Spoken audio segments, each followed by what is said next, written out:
ये तो हर खास आम जानता है कि है नहीं। I am son of the land. Hmm मैं इस फील्ड का बंदा हूं, मैं रोज फिरता हूं, मैं जनरल सेक्रेटरी हूं पीएमए का, मेरे पास रोज शिकायतें आती हैं, मैं रोज देखता हूं।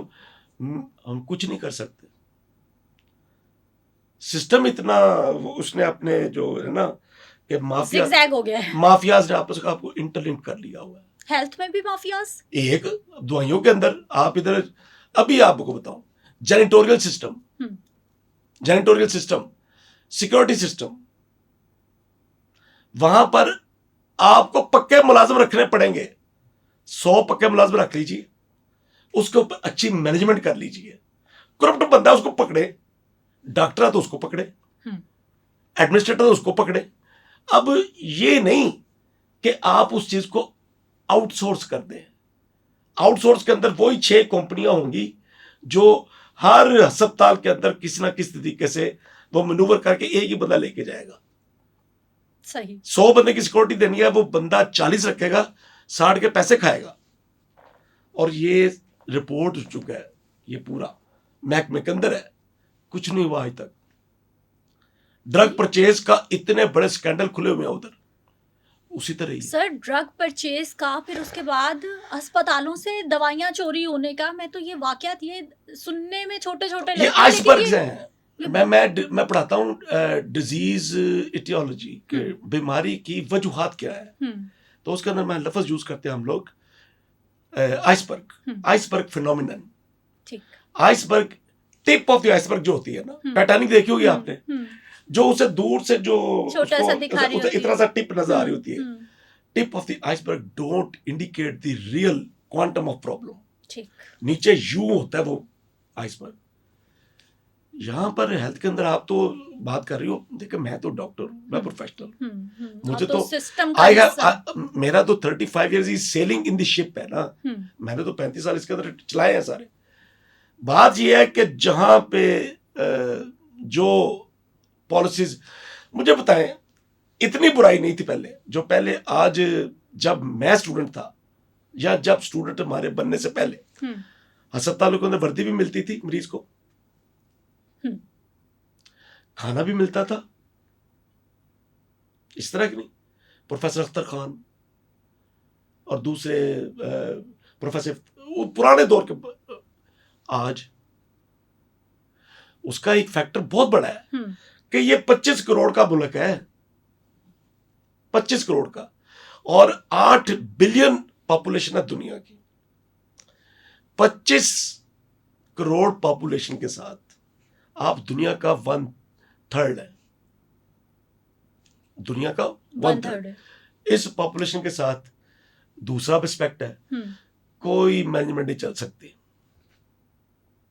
जितने मर्जी रिसोर्स इकट्ठे कर लीजिए आप, नहीं चल सकते आप। और उसके ऊपर सप्लीमेंटेड विद इतनी वस्ट मैनेजरियल पॉलिसीज के साथ आप नहीं चल सकते। आपको कुछ प्रैग्मेटिक करना पड़ेगा, प्रैग्मेटिक, मफादा से बाहर निकलना पड़ेगा हर बंदे को, प्रोफेशनल को, मैनेजर को। सारे एक कलेक्टिव सी असेसमेंट है और कलेक्टिव सोल्यूशन है। आबादी बहुत बढ़ गई, अस्पतालों की तादाद कितनी होनी चाहिए थी जो अभी तक वही स्टक है? टोटल मैच नहीं कर रहा उसके साथ, आबादी के साथ। असूली तौर के ऊपर आफ्टर एवरी 10 या 15 किलोमीटर एक अस्पताल होना चाहिए। यहां पर बीएचयू बनाए हुए हैं, वो डिस्पेंसरी है। जब ये बीएचयू बने थे ना, सर वहां पे भी कुछ नहीं मिलता, वो भी बेचारी या गाय भैंसे बंधी है, बंद है, या हमने उस वक्त तजवीज दी थी। मैंने अपनी जब सर्विस शुरू की थी, मैंने 2 साल काम किया बीएचयू के ऊपर। और पीछे में when I was a senior officer of health department, retirement से 3 साल पहले, मैं एक इंस्पेक्शन पे गया अपने उधर डिस्ट्रिक्ट उकाड़ा।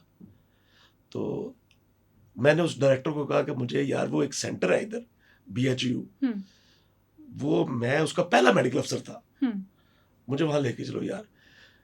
कहता सर रहते हो तो सारा कोई 20 किलोमीटर दूर है, चलिए आप चलते हैं। डायरेक्टर वो उसने मुझे फैसिलिटेट करना था, I was inspector of WHO, तो मैं उसके साथ बैठा, उस बीएचओ पे गया। Would you believe after 37 years वो उसी हालत पे था जो पहले था। मैं यकीन कर सकती हूँ, क्योंकि सर अभी भी उसी हालत में है ये सारे। और जब ये बनने लगे थे तो उस वक्त की हुकूमत को कहा गया कि ये रिक्वायरमेंट नहीं है, रिक्वायरमेंट है एक यूनिट की जिसके अंदर एक सर्जन बैठे, एक फिजिशियन बैठे, तहसील हेडक्वार्टर नहीं, जहां भी जाना आपने, एक सर्जन बैठे, एक डेंटिस्ट बैठे, एक गायनेकोलॉजिस्ट बैठे, एक उसके साथ कॉलोनी बन जाए, एक उसके साथ कॉलोनी बन जाए। और कॉलोनी के अंदर जो डॉक्टर यहाँ पर यंग बच्चे होंगे ना, जब मैं गया था उस वक्त I was only just 25 years old जब मैंने सर्विस शुरू की थी, तो मुझे निकलना आना, वहां पर रहने वाला हाल ही कोई नहीं था, जंगल था बिल्कुल। और अब भी यही हाल है। आपको एक इंफॉर्मेशन दूं, my daughter is a surgeon, she was a selected public service, selective medical अफसर थी, मैंने इन्हीं हालात के साथ रिजाइन करवा दिया उसको। क्यों? मैंने कहा बात यह है कि जो काम उसने करना है वो सिस्टम उसको करने नहीं देता। सर्जन है ना सर, अच्छे लोग ऐसे ही छोड़ के सिस्टम से निकलेंगे तो कैसे चलेगा? वो सिस्टम ठीक करने की पोजीशन, मैं बेबस हूं, आप खुद अपने को खुद बेबस फील करता हूं। सारी जिंदगी हेल्थ सिस्टम को देकर फिर भी आप, फिर मैं कहता हूं कि चेंज नहीं ला सकते हम लोग, पर समझ नहीं आती। ऐसा सिस्टम ब्यूरोक्रेसी इरेक्ट करती है और नीली पीली फिल्में दिखा के रूल्स बना के कि उन्हें कन्विंस कर लेते हैं जिन्होंने करना होता है। एक्सपर्ट्स की राय नहीं ली जाती, जो डॉक्टर वहां पर बंदों को बिठाएं कि वो 3 रेगुलेटर है हमारे, ठीक, डॉक्टर के 3 रेगुलेटर हैं, एक हेल्थ डिपार्टमेंट है, एक Pakistan medical and dental council, एक हेल्थ केयर कमीशन।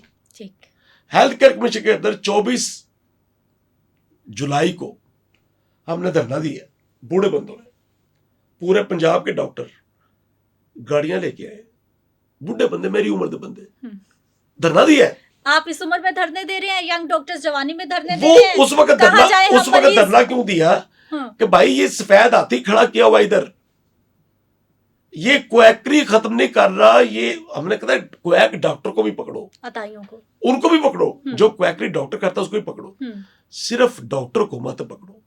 उन्होंने सिर्फ एक चक्कर चला लिया पुलिस सर्जन की तरह।